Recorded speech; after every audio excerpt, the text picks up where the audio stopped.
New York City surgeon, beauty queen wife, settled divorce amid his claim she's a hooker. Oh shit!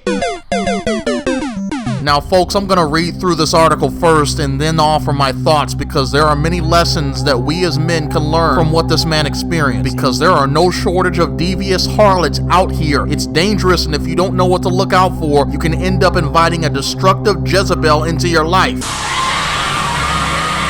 Okay, here we go. A bitter divorce between a top New York City spine surgeon and his beauty queen wife was quickly settled Monday after he filed court papers making tawdry accusations that she was moonlighting as a high-priced call girl. Damn! Dr. Han-Jo Kim and estranged spouse Regina Turner, a former Miss Connecticut USA, put their contentious split to bed before a public hearing scheduled for 10 a.m. could take place. The swift settlement followed a stunning 264-page filing in Manhattan Supreme Court in which Dr. Kim, age 41, sought to annul the marriage, claiming his 32-year-old wife had duped him into the union by hiding her secret life as a prostitute for wealthy men. The doctor alleged that Turner had pocketed nearly $700,000 in cash from Johns since 2015. He filed for divorce in December 2020 after finding a racy text message from another man on a computer in the couple's Upper East Side home, court documents state. The pair officially separated in April, and Kim said he then learned his wife had been selling sex for money starting before they wed on November 27, 2015, and continuing throughout their marriage. Oh, dang. Turner's alleged financial records show $675,000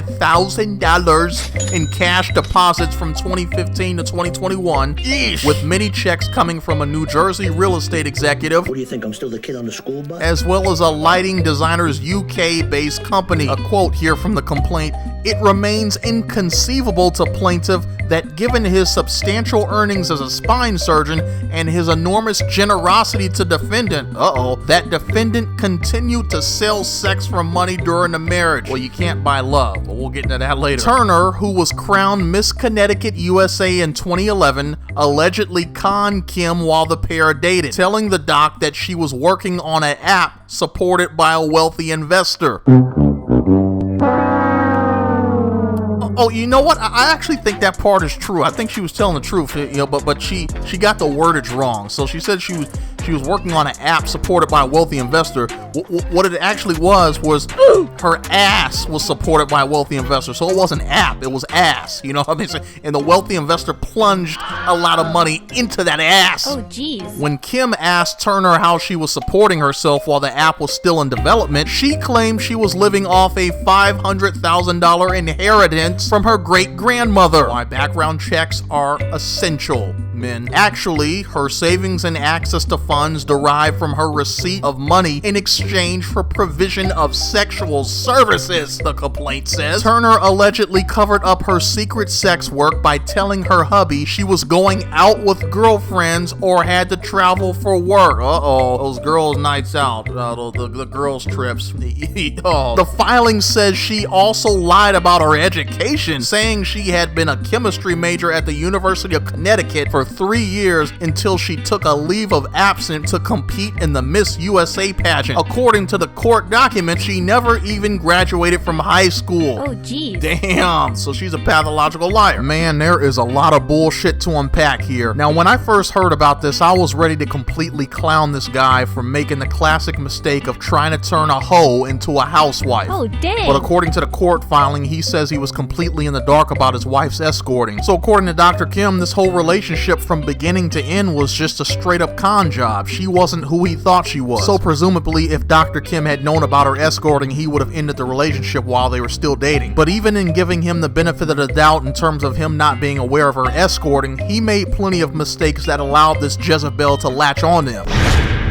I can't stress enough the importance of investigating someone you are considering marrying. The stakes are too high, legally and financially, to just assume your partner is being truthful. Dr. Kim makes very good money as a surgeon in New York City, so he could have afforded to hire some people to do some kind of background check on this woman. It's pretty apparent that he didn't. I mean, her lying about going to college when she never even graduated from high school? Bruh. That's info that some private investigators probably would have been able to dig up. Also, her claim that she was working on an app supported by a wealthy investor. Dr. Kim, did you look into that at all? Did you ask to see the app? That's something he could have checked into on his own. And once you discover that lie, you'd be on high alert and scrutinize everything about her and eventually find the rabbit hole to all her other lies.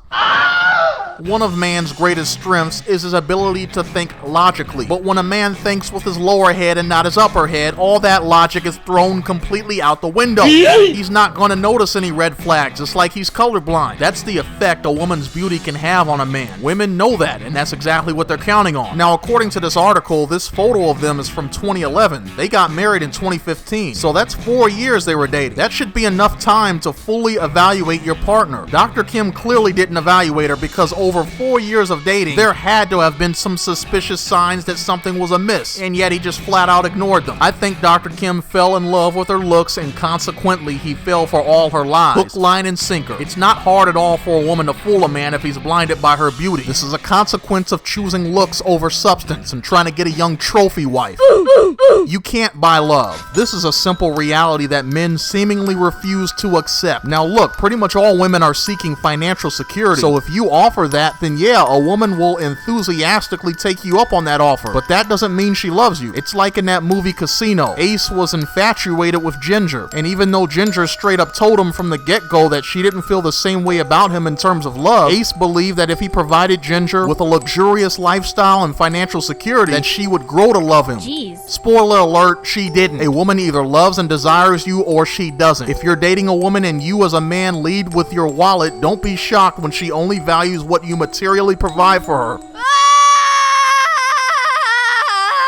When a woman goes into the business of selling her body to various men, she goes through a significant psychological transformation. Everything in her life becomes transactional, especially her interactions with men. So her pair bonding ability becomes completely fried. In a sex worker's world, love has a price. How they view love and sex in general is radically different than those of us who are not in the sex work industry. There's a reason why they refer to people who are not in the business as civilians.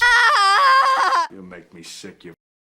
Once a hooker, always a hooker. Oh, you. Most prostitutes get addicted to the business. From the outside looking in, it's very perplexing, right? Like, how do you like selling your body to random men? Aren't you disgusted? But they are addicted to the money, the fast cash of being able to use their vagina like an ATM machine. Oh, dang. So just understand that if you want to get into a serious relationship with a quote-unquote former sex worker, they are not going to completely give it up. There's a pretty cool YouTube channel, Wayback Archives, that has a lot of raw documentaries from back in the day. They are a great watch if you want unfiltered first-hand accounts. They have quite a few documentaries on all aspects of the sex work industry, pimps and hookers, what have you. Here's a clip that sums up a hooker's mentality when it comes to the business and not completely leaving it.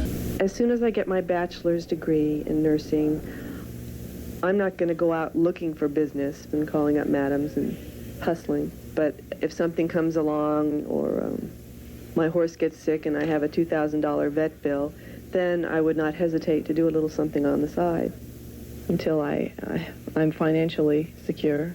But then the old story is, once a hooker, always a hooker. It's in your blood. Yeah, even when I was married, yeah, I couldn't Give it up. I couldn't give it up completely. There you have it, the raw, unfiltered truth straight from the working girls themselves. Dr. Kim was providing a luxurious lifestyle for this woman, so finances were not an issue at all, yet she still continued hooking. Huh? You make me sick, you. Once a hooker, always a hooker. So in conclusion, background checks are essential. Okay. Think with your upper head, not your lower head. Okay. And a hooker is a hooker is a hooker. Huh? You make me sick, you. Once a hooker, always a hooker. Oh, perfect. You, Sam Rothstein. You.